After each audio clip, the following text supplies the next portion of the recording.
Hello fellows, how are you doing? कैसे हैं आप सब? मैं हूं डॉक्टर सोनल और ओजस हेल्थ केयर में एक बार फिर से आपका स्वागत है। कुछ ऐसे बदल रही है हवा मेरे शहर की कि जीने का अंदाज बदलना जरूरी हो गया है। जी हाँ दोस्तों, मैं बात कर रही हूँ कोविड के बारे में। कोविड एक ऐसी परेशानी बन गई है जो कि पिछले 1.5-2 सालों से सभी को बदलने के लिए मजबूर कर रही है। बहुत सारी चीजें बदलनी पड़ी हैं हमें, अपने रहने का स्टाइल, मिलने जुलने का तरीका और बहुत कुछ। और इन सब में जो एक और बात जुड़ती है वो है कि गर्भावस्था में महिलाओं की देखभाल कोविड के समय में, इसमें क्या बदला है। तो आइए जानते हैं इसके बारे में। गर्भावस्था में महिलाओं की देखभाल कोविड के समय में जो बदलाव इसमें जो आ रहे हैं,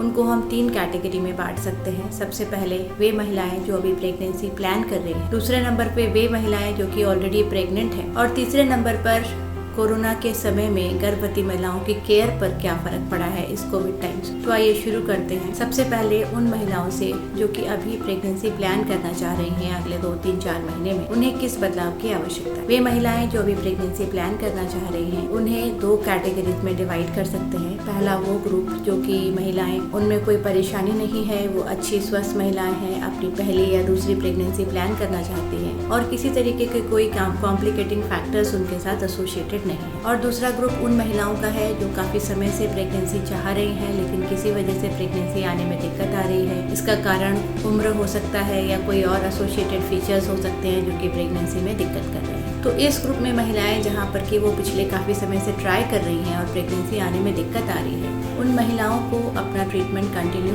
रखना चाहिए इस दौरान, क्योंकि उन महिलाओं के लिए 1, 2 या 3 महीने भी बहुत ज्यादा प्रेशियस हो सकते हैं। वहीं पर वे महिलाएं जो कि किसी और परेशानी से ग्रसित नहीं हैं, उनकी फर्टिलिटी हिस्ट्री एकदम नॉर्मल है, एज ग्रुप सुटेबल है, वे अगर चाहें तो 2 से 3 महीने या 4 महीने के लिए अपनी प्रेगनेंसी को पोस्टपोन कर सकते हैं। यहाँ पर एक बात मैं और जोड़ना चाहूंगी कि ये महिलाएं जो कि अभी प्रेगनेंसी चाह रही हैं, और अभी जैसा कि आप सभी जानते हैं कि वैक्सीनेशन का ऑप्शन हर एज ग्रुप के लिए 18 साल से ऊपर खुल गया है, तो वे महिलाएं जो कि अभी प्रेगनेंसी चाह रही हैं और अगर वैक्सीनेशन कराना चाहती हैं तो उन्हें पहले वैक्सीनेशन कराना चाहिए और दूसरी डोज के कम से कम 15 से 20 दिन बाद उन्हें अपनी प्रेगनेंसी को प्लान करना। तो यहाँ पर वे महिलाएं जो कि अभी सब तरीके से ठीक हैं, कोई और कॉम्प्लिकेटिंग फैक्टर नहीं है, उन्हें कुछ दिन रुकना ज्यादा अच्छा रहेगा। अब बात करते हैं दूसरी परेशानी के बारे में। जो महिलाएं ऑलरेडी प्रेग्नेंट हैं, उन्हें किन बातों का ध्यान रखें। गर्भावस्था के शुरू के 3 महीने हैं, तो उन्हें अगर बाई चांस कोरोना इन्फेक्शन हो रहा है तो उन्हें कुछ ज्यादा ध्यान रखने की आवश्यकता है, क्योंकि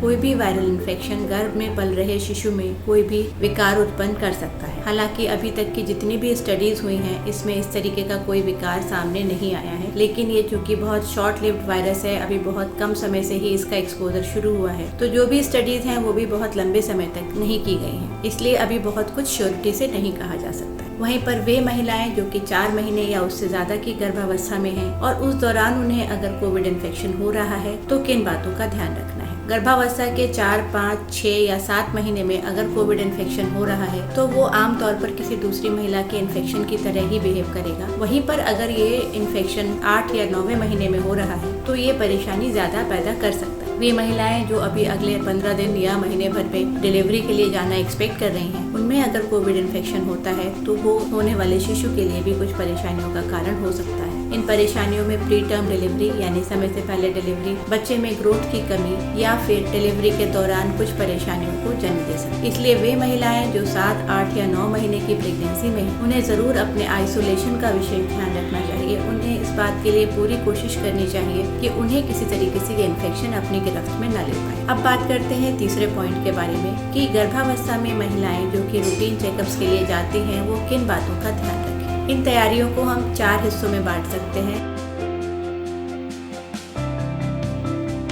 नंबर 1, नॉर्मल जो रूटीन एंटीनेटल केयर होती है उसके बारे में, कौन कौन से अल्ट्रासाउंड्स होते हैं उसके बारे में, कैसे वे प्रेगनेंसी को सेल्फ मॉनिटर कर सकती हैं उसके बारे में, और चौथा टेली कंसल्टेशन के बारे में। तो वे महिलाएं जो कि अभी अपने एंटीनेटल पीरियड में हैं, गर्भावस्था के ड्यूरेशन में हैं, तो उन्हें किन बातों का ध्यान रखना है। सबसे पहली और सबसे जरूरी बात है कि ज्यादातर केसेस में टेली कंसल्टेशन से काम चलाया जा सकता है। गर्भवती महिलाएं अपने डॉक्टर के साथ वीडियो कंसल्टेशन के जरिए कंसल्ट कर सकती हैं और वे परेशानियां जो कि बहुत ज़्यादा गंभीर नहीं है या जिसमें सिर्फ मेडिकेशन बताने से काम चल सकता है, तो वहाँ पर टेली कंसल्टेशन का ज़रूर उपयोग करना चाहिए। वे महिलाएं जो कि 3-3.5 महीने या 4.5 महीने की गर्भवती हैं, उन महिलाओं को 2 स्कैन्स की ज़रूरत पड़ती है। पहले एक NT-NB स्कैन और 4.5 महीने पर लेवल 2 स्कैन। तो ये दोनों स्कैन्स के लिए महिलाओं को अपने डॉक्टर के पास जाने की ज़रूरत ज़रूर पड़ेगी, तो उन्हें पूरी सावधानी के साथ अपने डॉक्टर के पास जाना चाहिए। तीसरी बात, अगर छोटी मोटी कोई परेशानी आ रही है तो उसमें ज़्यादा घबराना नहीं है, धैर्य का इस्तेमाल करना है और अपनी प्रेगनेंसी को खुद से मॉनिटर करने के लिए आप अपने डॉक्टर से बात कर सकते हैं। गर्भावस्था के दौरान महिलाओं का वजन, ब्लड प्रेशर, फंडल हाइट और ब्लड शुगर, ये 4 चीजें ऐसी हैं जो कि महिलाएं स्वयं घर पर थोड़ी जागरूकता के साथ मॉनिटर कर सकती हैं, तो इन चीज़ों का ध्यान रखना चाहिए। और चौथी जो सबसे ज़रूरी बात है कि जब आपको लगे कि वाकई में कोई परेशानी है जो कि आप घर पर नहीं डील कर पा रहे हैं, तो उसके लिए आप डॉक्टर से अपॉइंटमेंट लेके विजिट कर सकते हैं। डॉक्टर को दिखाने के बाद जो भी उनसे